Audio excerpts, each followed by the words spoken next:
previous lecture, if you could recall, we started the chromatography section and we were discussing about the basic concepts in chromatography. If you could recall, we have talked about the very general principle of chromatography, where we have discussed about distribution coefficient and effective distribution coefficient. We have also discussed about the various combinations of stationary and mobile phases. And then we have gone to discuss about three modes of chromatography, that is paper, thin layer and column chromatography. We will continue our discussion on the terms and the performance parameters related to chromatography in this lecture. We were talking about about the terms like chromatography, chromatograph, chromatogram, stationary phase, mobile phase and analyte. So, let us continue our discussion further. Now, there are certain other parameters which are very important to assess the performance of chromatography, and we are going to discuss them today. One is retention time. Now, retention time is a characteristic time taken for each analyte peak to emerge from the column, and this is, as I says, characteristic time, because under standard condition it will remain the same, that is for same column conditions, temperatures and other factors, the characteristic time for a particular analyte will remain the same. Then, as the retention time is there is another term called retention volume or elution volume.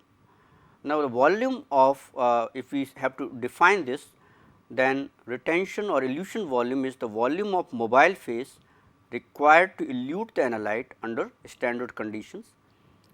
Now, elution volume and retention time are related by the flow rate. So, again the retention volume or the elution volume is a characteristic feature under standard conditions, and both retention time and retention volume are related by the flow rate, that is at what flow rate you are moving the mobile phase through the column. So, this flow rate, this relationship is given in here, like it is the volume retention volume equals the retention time multiplied by the flow rate. So, what you have is that if you know how much flow rate is there, you can calculate the retention volume. Now, the flow rate could be influenced by a lot of different factors, that could be physical dimensions of the column, whether column is narrow bore or narrow diameter, or it is a wide bore column, what is the length of the column and all those characteristics. Then it is also influenced by physical characteristics of the particles packed in column, that is what is the size of the particles, shape of the particle, what is the porosity of the particle. For example, if they are packed very well, then certainly flow rate would be small, unless you pump or you make it so happen that you have a higher flow rate through a pumping system. Then viscosity of the mobile phase also will affect the flow rate. So, these are factors which will certainly influence the flow rate, and then therefore, the retention time and the retention volume. So, for a liquid partition chromatographic column, the elution volume is related to volume of stationary phase. Now, it is not only stationary phase, but it is related to stationary phase, distribution coefficient of the analyte between the stationary and mobile phase, and the void volume, that is the dead volume of the mobile phase around and within the stationary phase packed in the column. And this is related by the equation, if you can see on your screen, that is retention volume equals the dead or void volume plus the distribution coefficient and the volume of stationary phase. So, you can calculate again the retention volume if you know these parameters. For adsorption column chromatography, the stationary phase will be replaced by the surface area of the adsorbent in place of simple stationary phase. Here adsorbent surface area will be taken. So, elution volume, or what we say retention volume, is an important factor uh, to assess that how analyte is being purified. Uh, another very important term, and it is a performance parameter in chromatography, is the capacity factor or the capacity ratio. Now, the capacity ratio or the partition ratio, or we call it capacity factor, this does not have any units, and it is the measure of the time spent by the analyte in the stationary phase relative to the time spent in the mobile phase, and it is given by, if you in terms of volumes, here it is given Cs Vs upon Cm Vm, where these are the Cs is concentrations, Cs and Cm are concentrations of the analyte in the stationary and mobile phase. This we have already discussed. Vs is the volume of a stationary phase, and Vm is the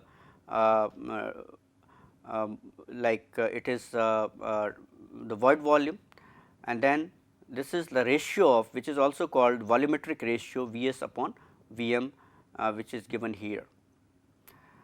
So, capacity ratio is an important factor. Now, like I said, it is the time spent in the two phases. So, it is a measure of the additional time that the analyte takes to elute from the column relative to an unretained or excluded analyte that does not interact with the stationary phase. So, if you have unretained, or which does not really partition, will just come out in the void volume and will have a capacity ratio of 0.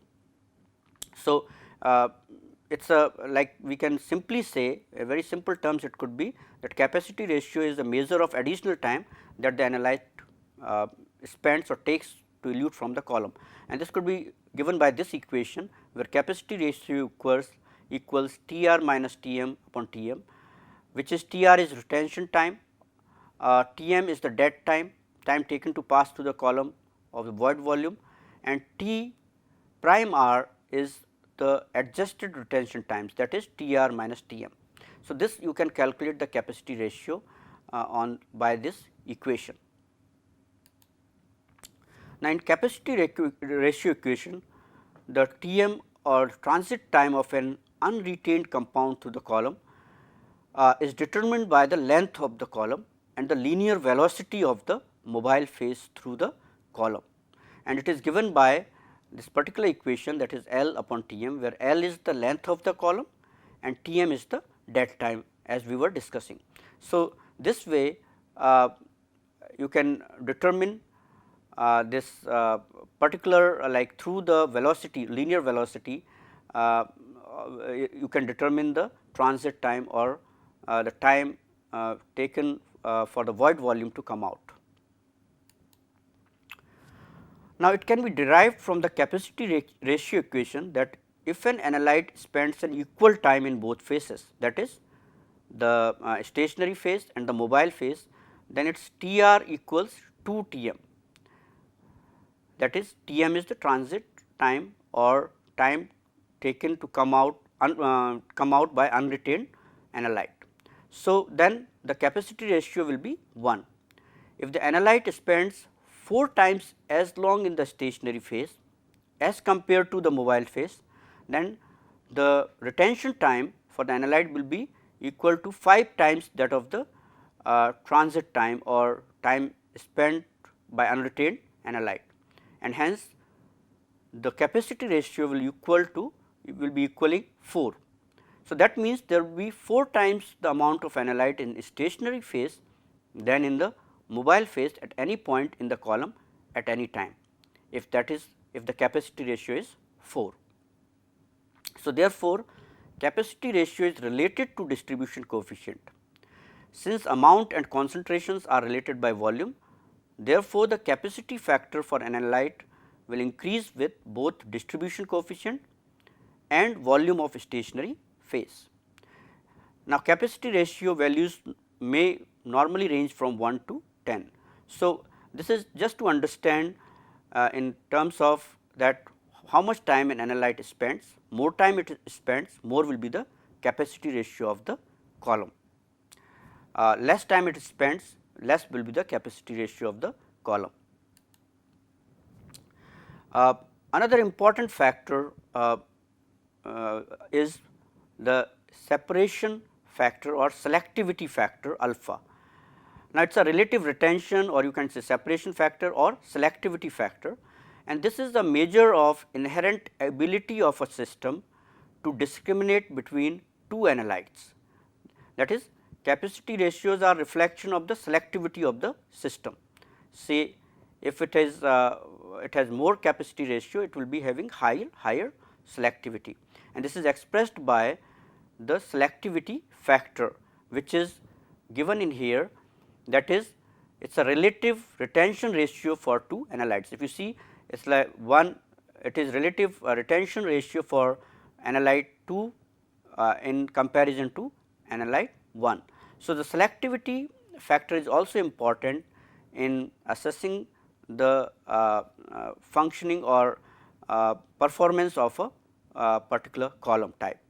Now, the selectivity factor is affected by the chemical nature of the two phases.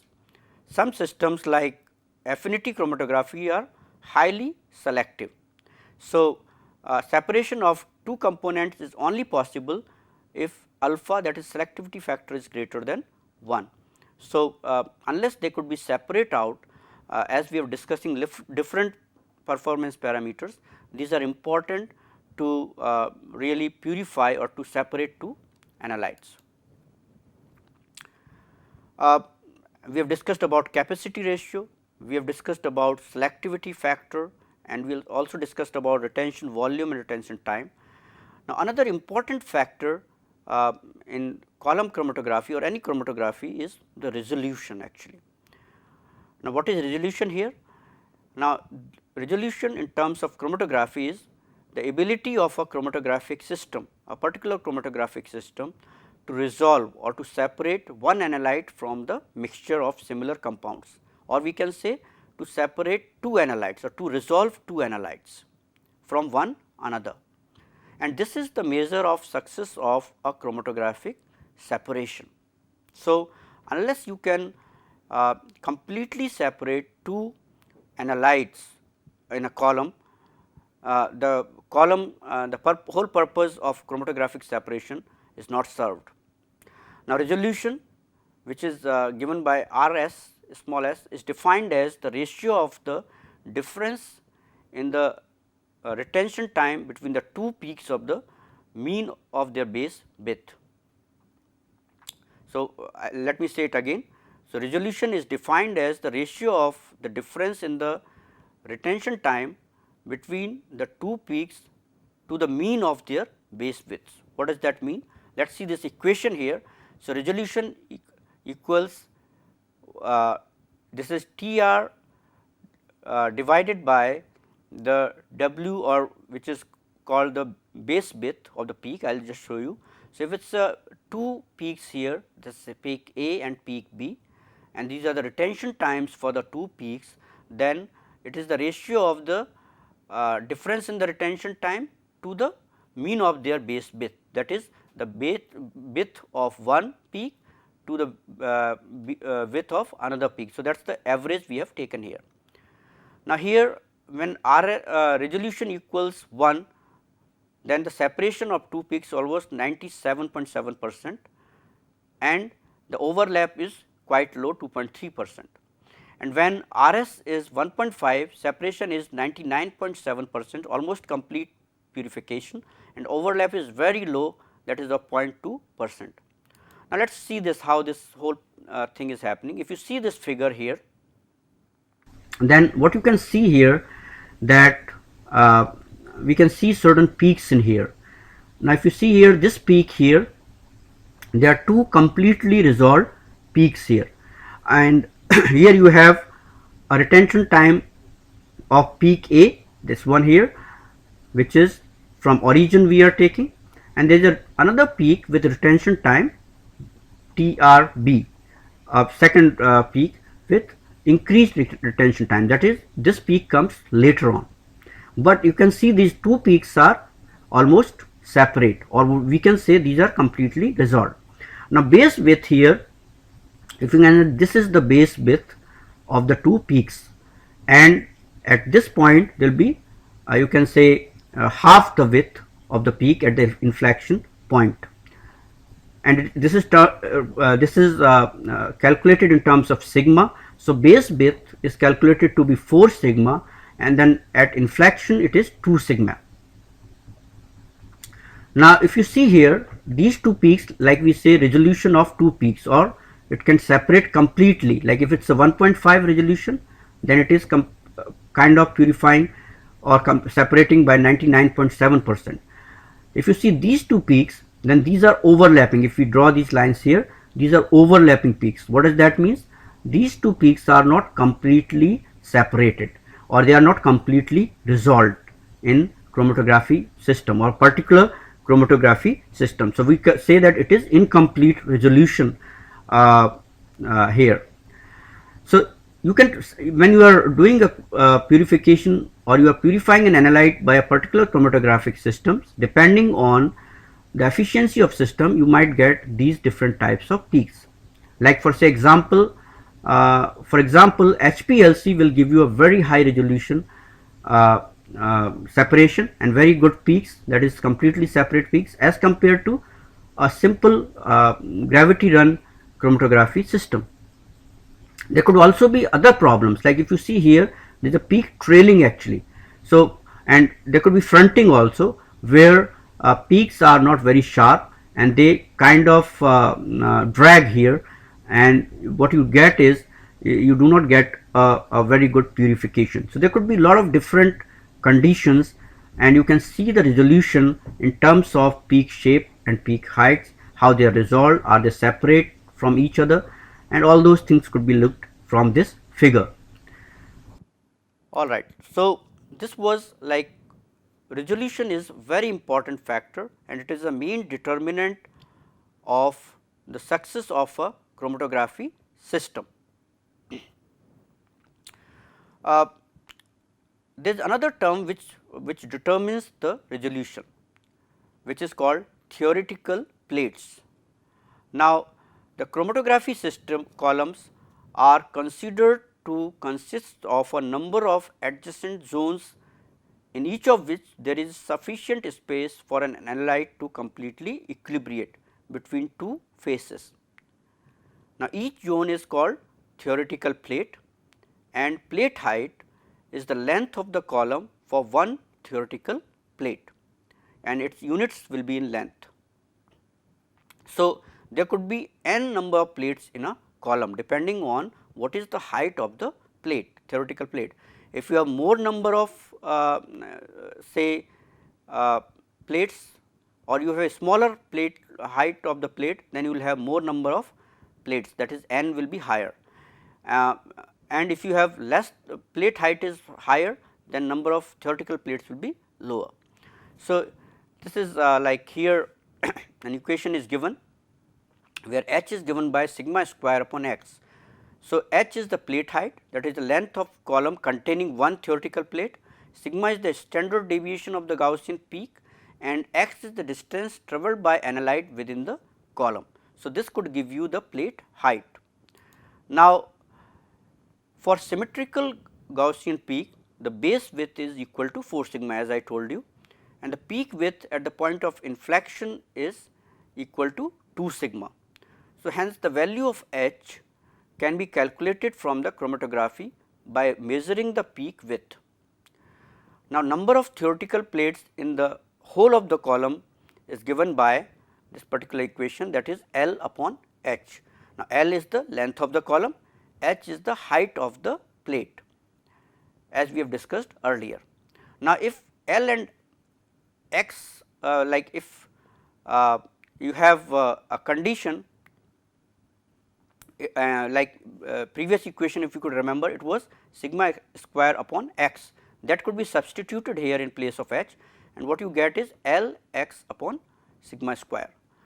Now, this could be converted to if L equals x, that could be L square.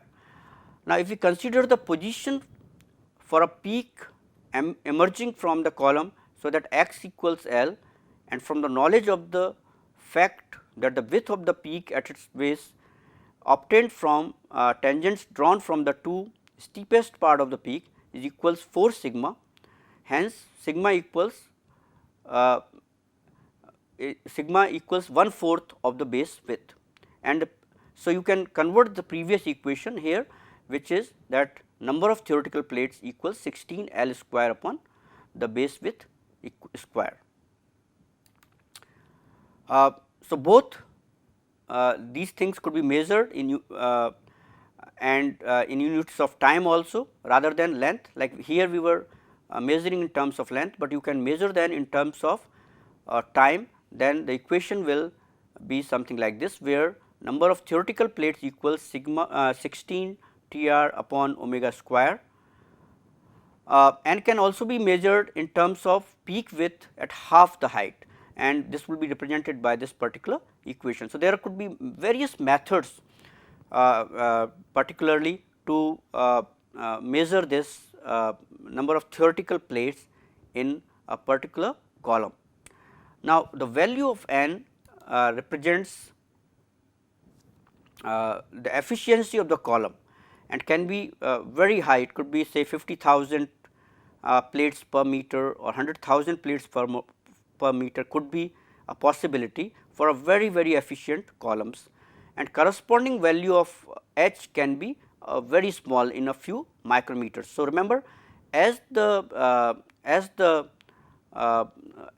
height of the plate or the in terms of length reduces, number of theoretical plates increases. So, as we said that theoretical plates, it is the analyte which separates, it is like different zones present. So, more is number of zones, more will be number of theoretical plates. Now, if we consider, like, just to show you how a peak will look like,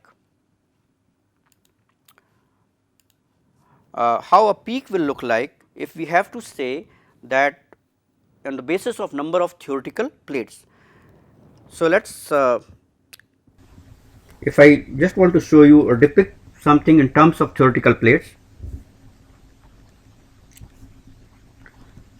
and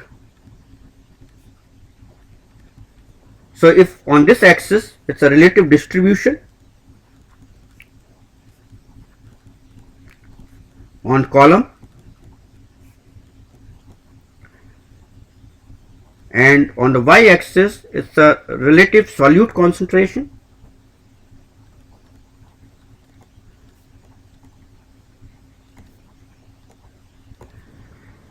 so what you have is, so what we are trying to show is that how number of theoretical plates will affect the peak shape or type of particular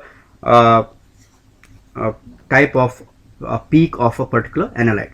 Now, supposing the theoretical plates are very low number, say there are 10 theoretical plates in a column, then peak will be spread out, sort of, in a sense that peak will not be very sharp peak, it will be something sort of spread out peak where you have n equals 10.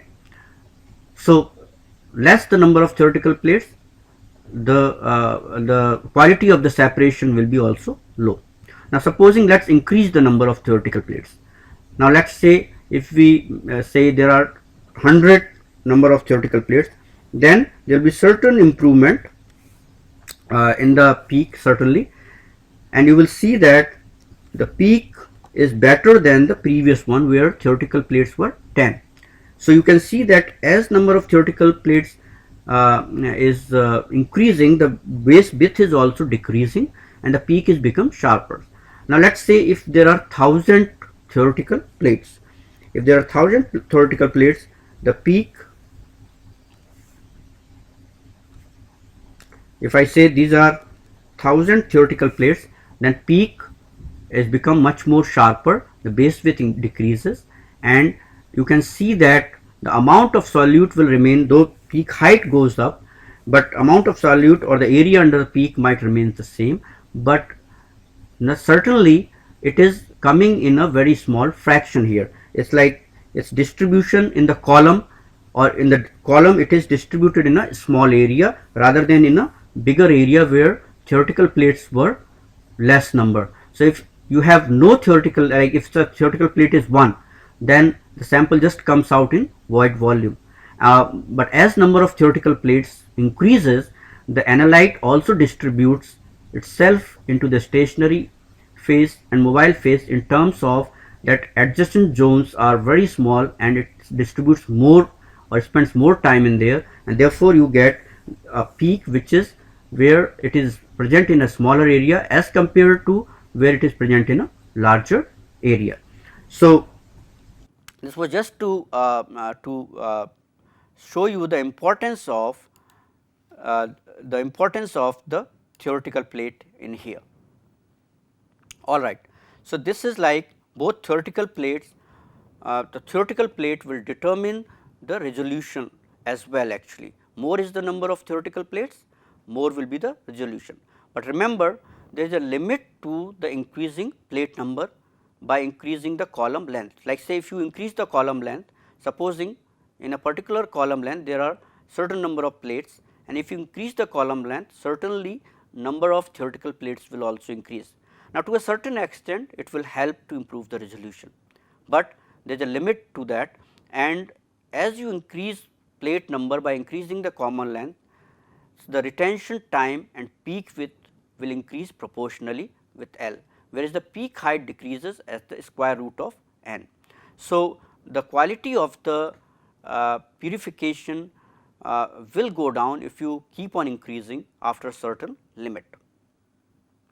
Now, the maximum number of peaks which can be separated by a chromatographic system is known as peak capacity, and it is related to the retention volumes of the first and last peaks. So, remember, unless the first and last peaks, how many like in between peaks could be taken, and if the retention volumes are overlapping, then certainly you cannot purify them, but if the retention volumes of the first and last peak has to be taken to ascertain how many number of peaks could be separated, and this is given by this particular equation here, which could be utilized to calculate the peak capacity of a particular column. All right. So, we have gone through lot of different factors, that is performance factors in chromatography. Now, the success of a particular chromatographic system is judged by its ability to achieve good resolution and is determined by the following some like 3 functions are very important in here, and these are selectivity, capacity and efficiency. So, let us discuss them one by one. The first is selectivity. If you could remember, we are talking about selectivity factor also.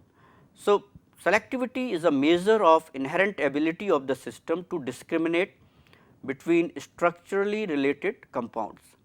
Now, this is reflected in their distribution coefficient and capacity ratio values, such that the ratio of the partition coefficient for the two compounds gives their relative retention ratio or selectivity factor.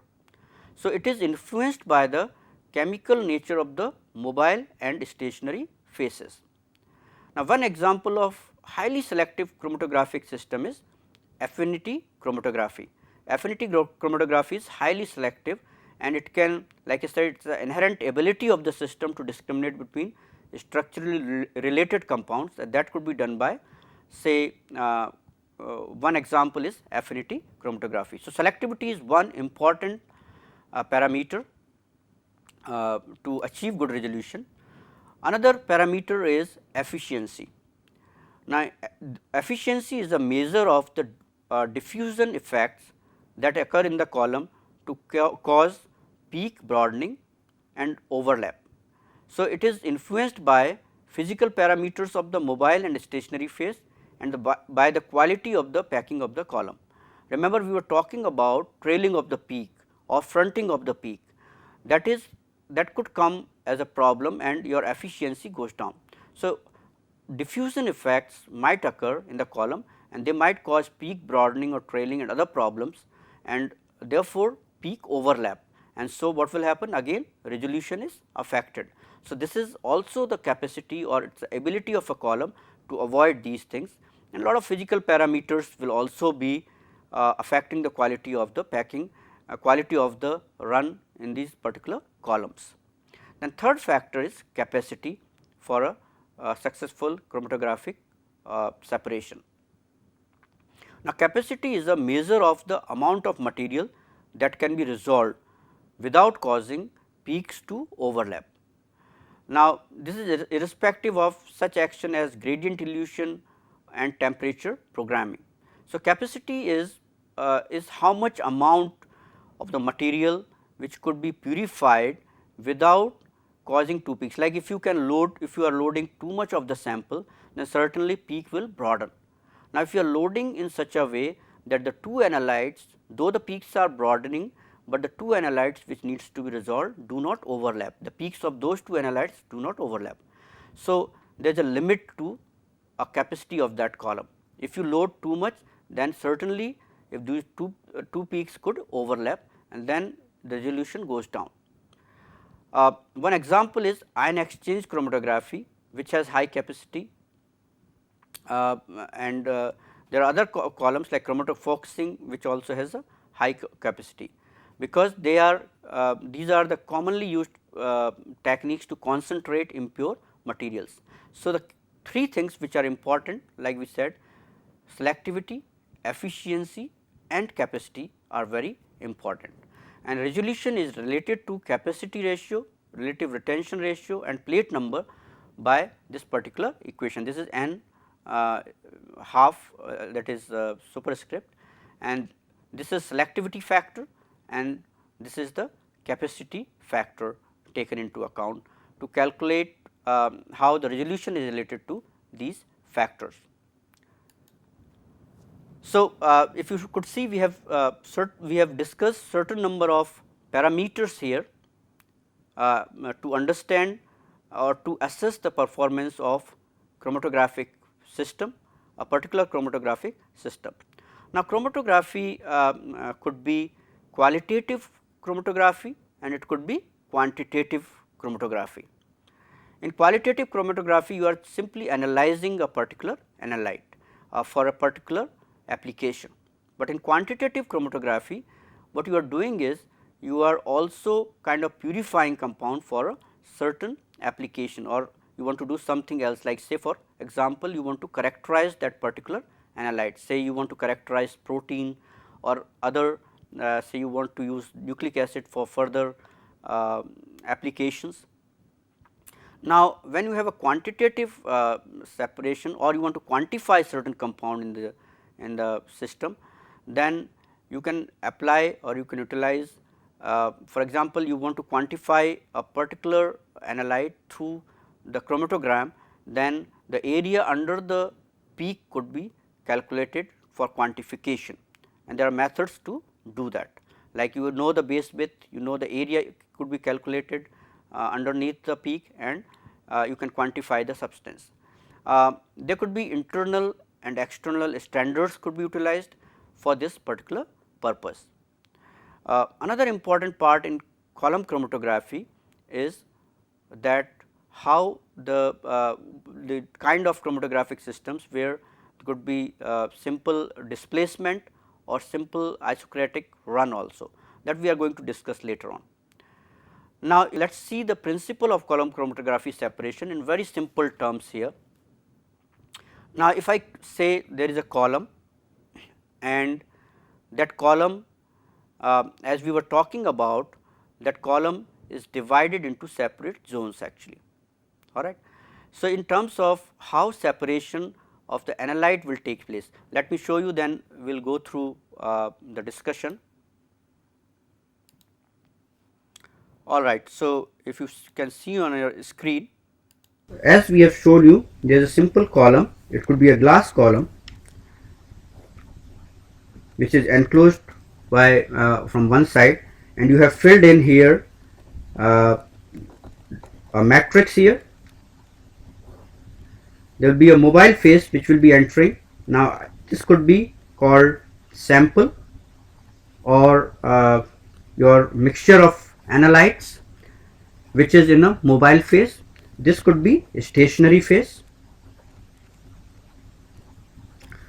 Now, if I could divide this column into different separate zones here just to depict, like this is just to understand the whole thing.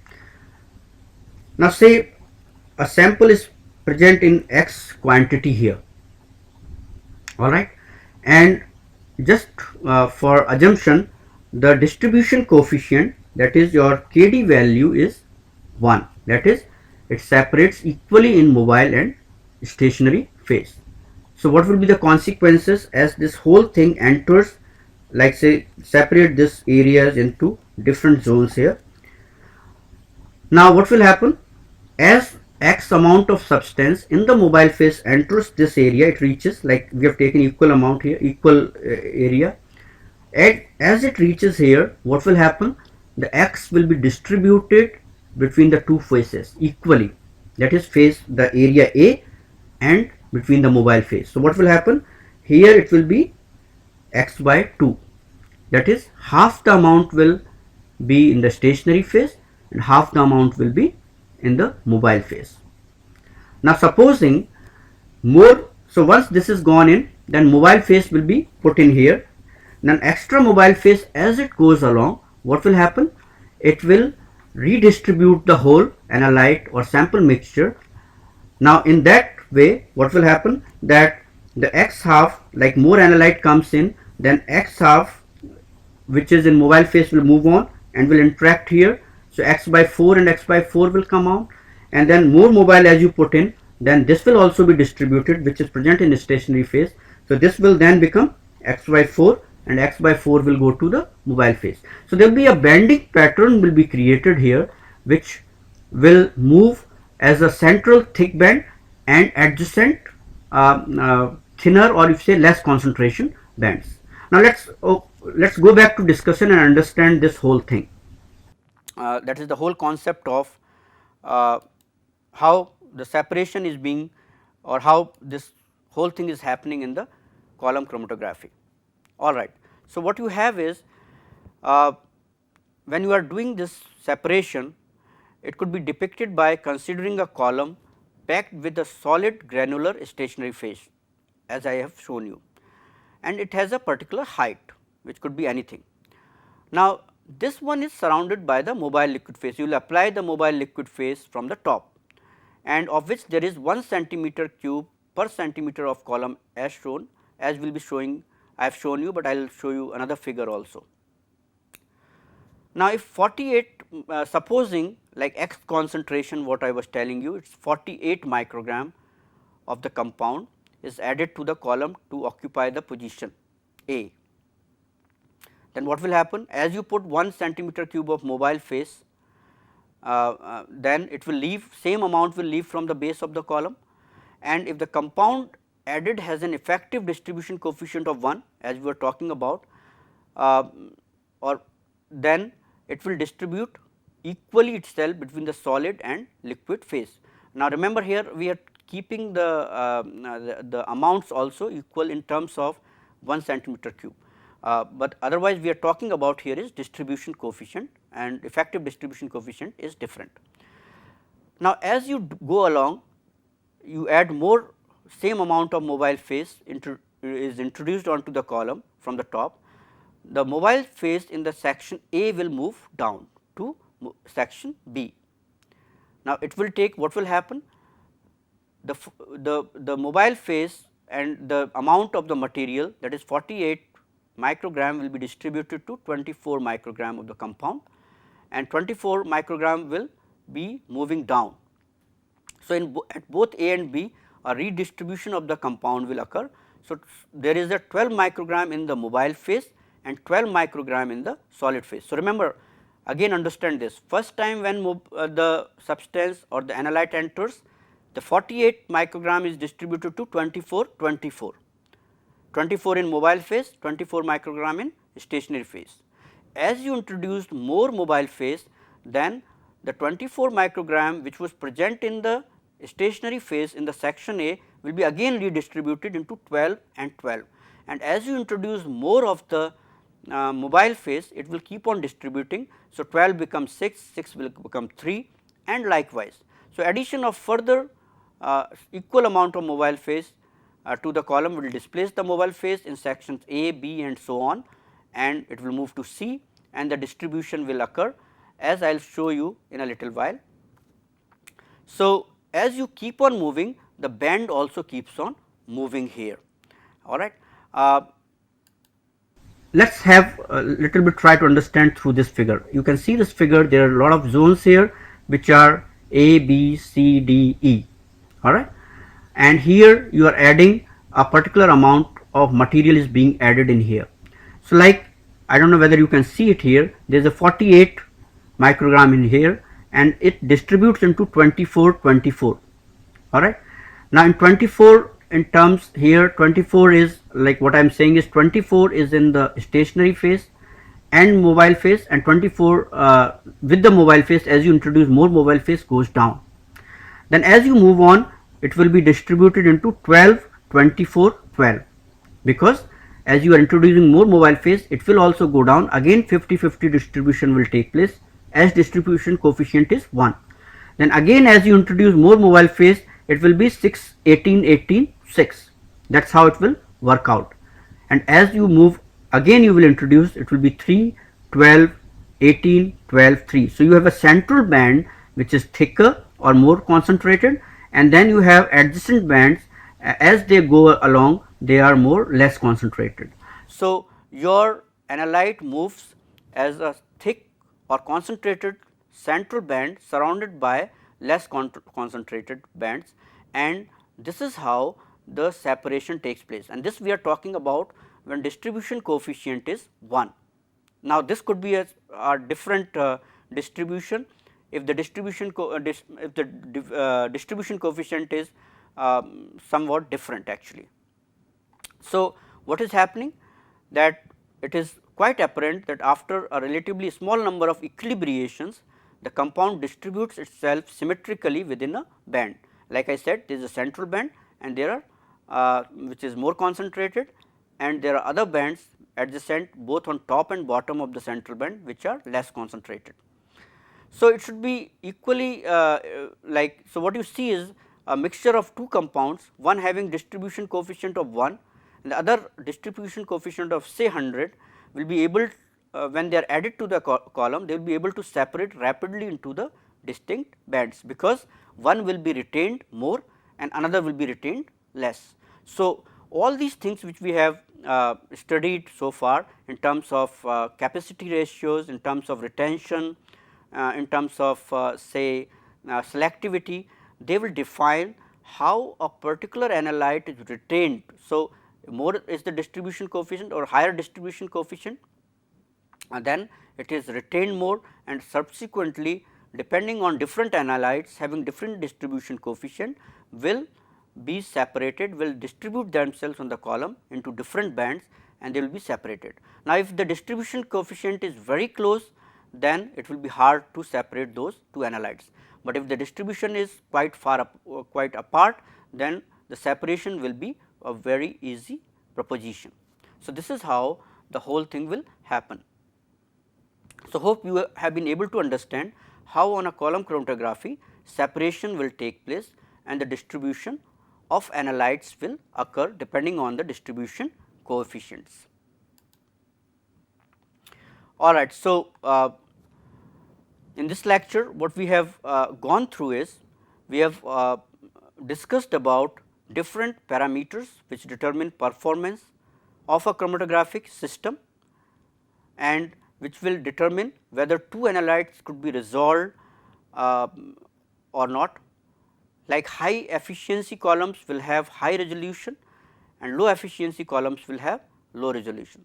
Now, when we say resolution is high, also high efficiency columns will have larger number of theoretical plates as compared to their counterparts, that is low efficiency columns. So, if you have a particular number of theoretical plates, then height of the plate will be smaller and number of theoretical plates will be larger.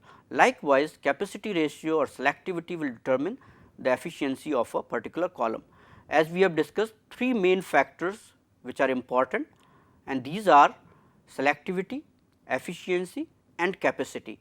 Capacity is important because if you can not purify a particular amount of sample, then you have to do it many runs of that, and it is important that maximum amount of sample could be separated.